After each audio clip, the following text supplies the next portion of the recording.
Hello everyone, welcome back to another chapter of Sontails' Dreams Come True. As always, if you'd like to read along with the story, then the links to this chapter in the author's page, if you like the story and want to check out his other works, is in the description below. There's also one, Sonic High, which is a story about Sonic and his friends and the drama ensues at high school that I might be doing some readings of that. Haven't exactly decided what I'd do with that or not, but yeah. So anyway, without further ado, let's get on with Chapter 4, Inner Demons. Sonic sprinted home as fast as he could, barely listening as his father yelled at him to get to the dinner table. "Not feeling well, going to bed," he called out as he raced upstairs. He heard his dad grunt angrily, taking another swig of his beer before slamming the door shut and diving under his sheets. What just happened? He thought to himself. Tails loves me? A million thoughts raced through his head. A million questions. How? Why? When? But one question his mind kept setting back on is, do I love him? Sonic had never really thought about it. Ever since that day at the park over 5 years ago, Tails had been his little buddy, his best friend, the person he could always rely on, and the one person who he always felt comfortable with, no matter what the circumstance or situation. They had been inseparable, closer than brothers. Sonic had never even thought about him in any other way. If feelings had started to grow inside of him, he never really thought about it or dismissed it instantly. He thought about Tails, his little buddy. Suddenly, instead of the normal way he pictured his fox friend, something seemed different. He seemed cuter, smarter, and lovelier. His mind seemed to stop at Tails' face, his cute, frilly white muzzle, the 3 bangs that were always neatly combed out from the top of his head, the pilot goggles that he seemed to always wear that, although many of the other kids made fun of him, Sonic always loved. Finally, his cyan blue eyes that seemed to shimmer like a beautiful tropical bay. How had he never noticed Tails this way before? No, his mind shouted. Chaos will look down upon you. You like girls. You like Amy. Sonic shuddered when he thought this. That pink hedgehog who constantly stalks him and tries to kiss him, and can't take a hint? He liked her as a friend, and would never like her more. Then again, now that he thought about it, most girls in his class who didn't already have a boyfriend were in love with him. It was slightly unfair on his kitsune friend. The girls all laughed at him for his two-tailed deformity, but they fell in love with Sonic's cobalt fur deformity. Yet his speed, his unimaginable speed, strength and fitness, along with his confident attitude, was the selling point for most of the girls. Now that he thought about it more thoroughly, he never really liked any girl that way. All the other guys would constantly talk about the girls they liked, but Sonic had never felt about anyone that way. He was happy just being friends with everybody. Everybody except Tails, apparently. He thought back to the kiss, the wonderful, unimaginable kiss. Why did it feel so good? Sonic lipped his lips, moving his tongue through his mouth to taste the remnants of Tails' saliva, enjoying its distinct taste. Stop that now! His mind shouted again. Every time he began to give in to his newly discovered feelings, his logical reasoning stepped in. Sonic never realized that he harbored these feelings for his best friend, but after that kiss, his heart began to understand the truth about his feelings for the golden fox. Sonic began to feel faint. The room began to spin, and suddenly, without warning, he leant over the side of his bed and vomited up his lunch from that day. Was that because of the kiss? His mind thought, trying to convince his heart that it is wrong to feel this way. He couldn't take this inner battle between his head and heart any longer. It was tearing him up inside. Even his food wanted to escape the battlefield and war that was raging inside of him. This civil war was too much for the teenage hedgehog. His senses slowly began to fail him as his sickness grew inside. His smell failed as his sinuses filled with mucus. His eyes watered as his sight began to fail. Sound became muffled and his tongue grew dry. The damages of his inner war started to show in big ways, but luckily his weakness attacked his body and allowed him to fall into the warm and inviting realm of slumber. The harsh rays of the sun streamed through the open window, casting its morning heat on Sonic's face.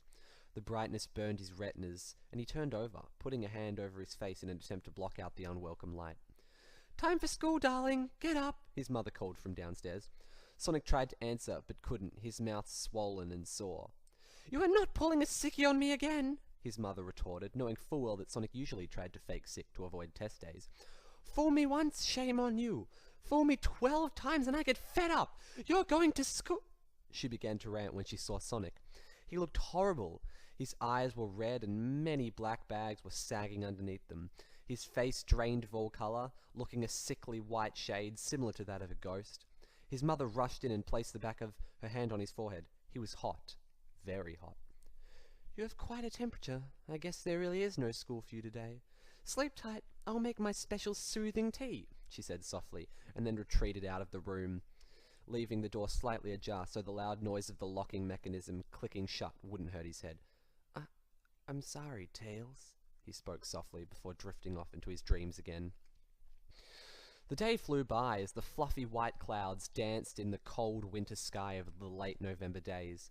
Sonic woke frequently to indulge in many warm gulps of his mother's herbal tea. He didn't know how she made it, but it seemed to be doing the trick. Slowly, his sinuses cleared up, his eyes stopped watering, and his throat cleared up too.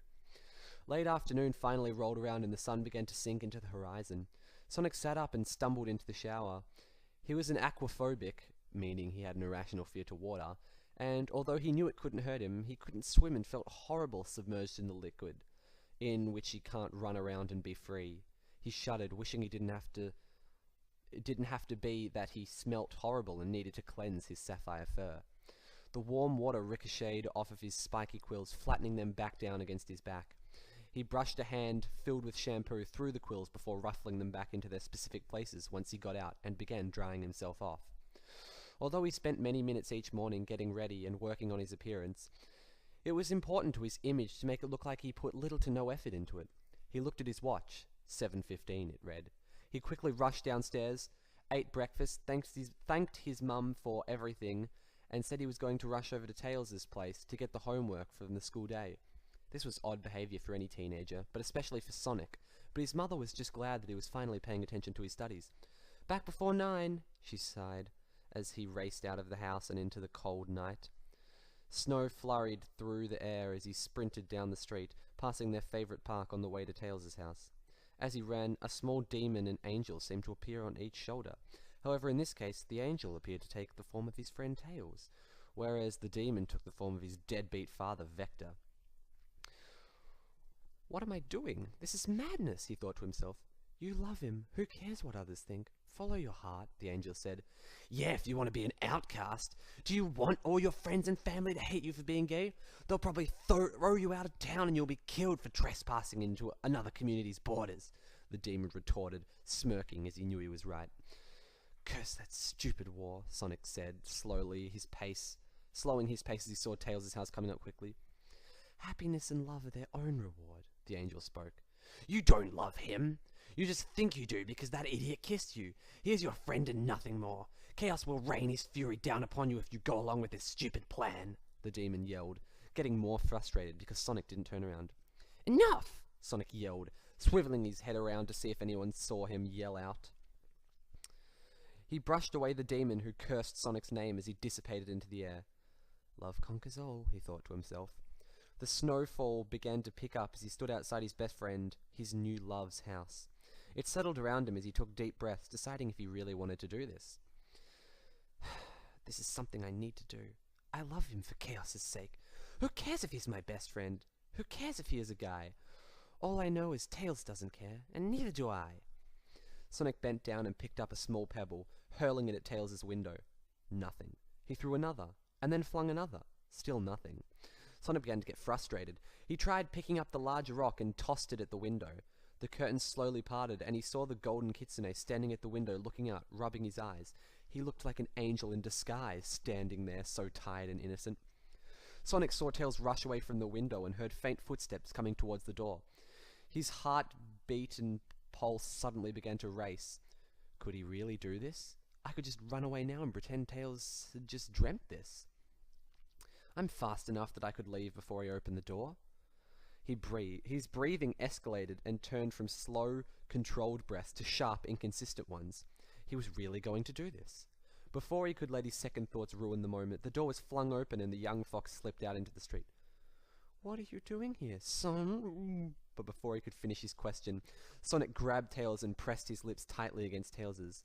His lips tasted just as good as they did yesterday. Sonic knew immediately that he loved Tails.